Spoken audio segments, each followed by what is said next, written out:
Tanda-tanda orang yang berpegang dengan Allah. Pertama, dia dapat menggenggamkan kemauannya kepada selain Allah. Jangan ada kemauannya kepada selain Allah. Dia menggenggamkan kemauan kepada hanya kepada Allah. Apapun yang dilakukan untuk mencari rida Allah, untuk dapat mencintai Allah. Jadi orang yang berpegang dengan Allah, dia dapat yaitu meluaskan akhlaknya kepada makhluk ini. Mana meluaskan akhlak kepada makhluk dengan makna dia tahan disakiti, tahan tidak menyakiti, selalu memberikan yang baik-baik terhadap orang lain.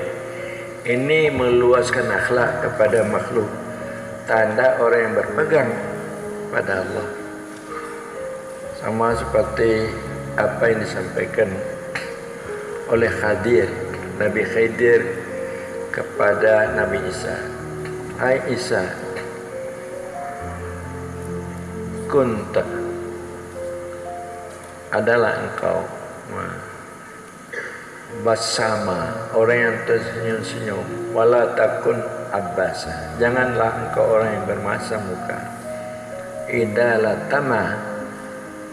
Idalatamaka ahadun, apabila menampar akan engkau oleh seseorang akan pipi kananmu, berikan pipi kirimu.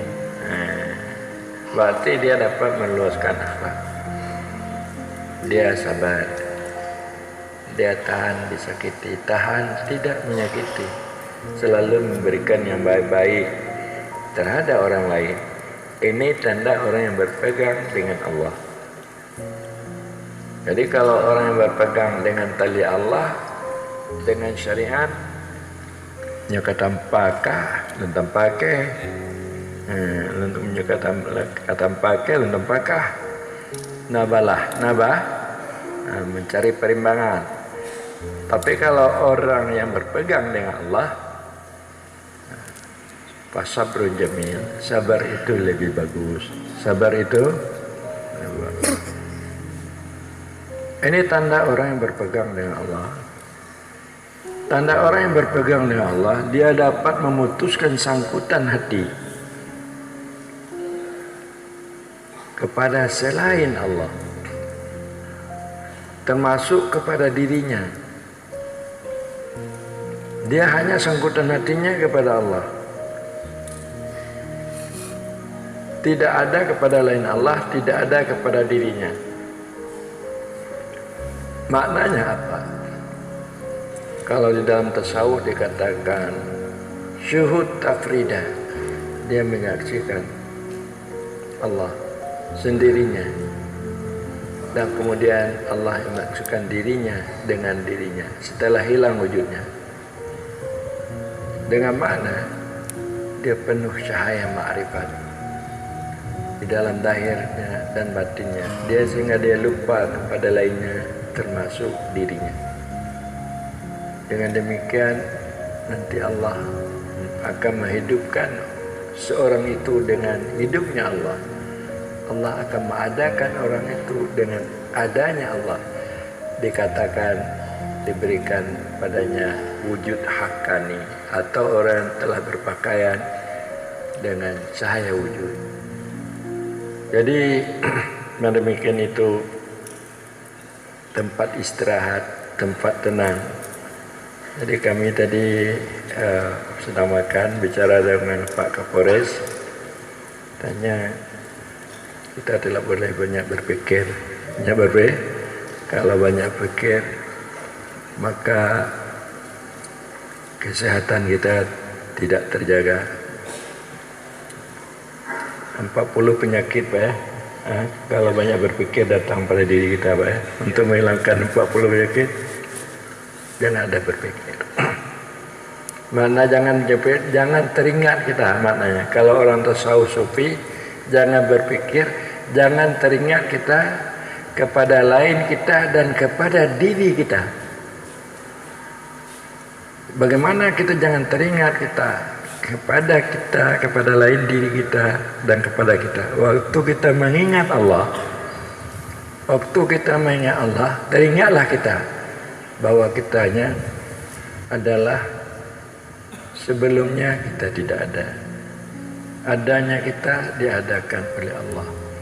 Kita teringat pada sebelum kita diciptakan oleh Allah, maka kita tidak teringat kita kepada diri kita adalah Allah. Itu tempat istirahat. Apakah Anda bisa mengembalikan ingatan Anda kepada Anda sebelum diciptakan oleh Allah? Kalau bisa seperti itu, agak 1 menit kita bisa segar. Bisa saya segar, artinya sehat. Lalu juga petunjuk Allah dan taufik Allah, bimbingan Allah mudah akan kita capai. Karena kita pada sebelum kita ada, yang ada Allah, yang ada perbuatan Allah, sifat Allah, yang ada wujud Allah, sifat Allah, perbuatan Allah yang ada. Makanya pada sebelum ada kita bersama Allah. Artinya gerak kita, perbuatan kita, kemauan kita itu adalah kemauan Allah, gerak Allah. Adakah bapak-bapak, ibu-ibu dapat paham seperti apa yang saya sampaikan?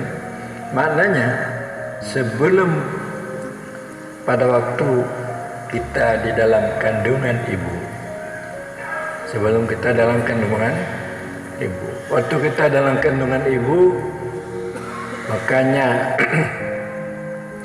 kemana-mana kita dibawa oleh ibu. Pergi ke pasar, kita dibawa ibu. Kita dalam kandungan ibu, pergi pasar ya dibawa ibu. Pulang ke rumah, kita dibawa ibu.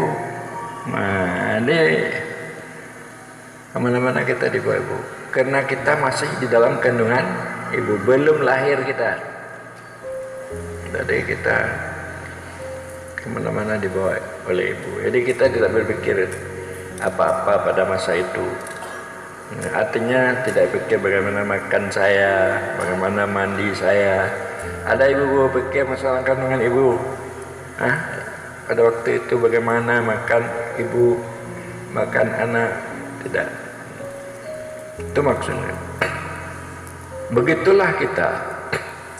Kalau kita masih di dalam ilmu Allah sebelum kita berwujud, maka semua itu adalah perbuatan Allah, tidak ada perbuatan kita. Kita masih di dalam ilmunya, belum ada wujud. Apalagi kita masih ada di dalam zatnya, belum ada berkemauan Allah untuk menciptakan kita. Kalau kita sudah ada di dalam ilmunya, dengan pengertian sudah ada kemauan. Kita apa di dalam zatnya, sebelum ada kita, belum ada berkemauan Allah untuk menciptakan kita. Kita masih di dalam hakikat wujud Allah, hakikat zat. Jadi mengembalikan diri kita kepada alam sebelum kita ada, baik zahir kita atau batin kita, itu adalah tempat istirahat. Inilah makna orang yang berpegang dengan Allah. Jadi kalau berpegang dengan tali Allah itu banyak dipelajari. Tapi berpegang dengan Allah ini kurang dipelajari, baik di pesantren atau dalam kampus-kampus perguruan tinggi Islam. Bagaimana kita berpegang dengan Allah supaya dapat menggenggam kemauan kita kepada lain Allah, supaya kita bisa meluaskan akhlak kita kepada makhluk Allah, supaya dapat kita memutuskan sangkutan hati baik dengan alam dan lainnya dan dengan diri kita. Berarti kita kembali kepada tempat aman, aman dan dimudahkan oleh Allah apa yang kita inginkan, sebab kita sudah kembali kepadanya dengan pengertian sudah bersamanya. Jadi untuk kita kembali kepadanya bersamanya, maka kita membuat, yaitu menggagas ratib siribe. Ratib apa namanya? Ratib siribe dengan makna berzikir sebanyak-banyaknya.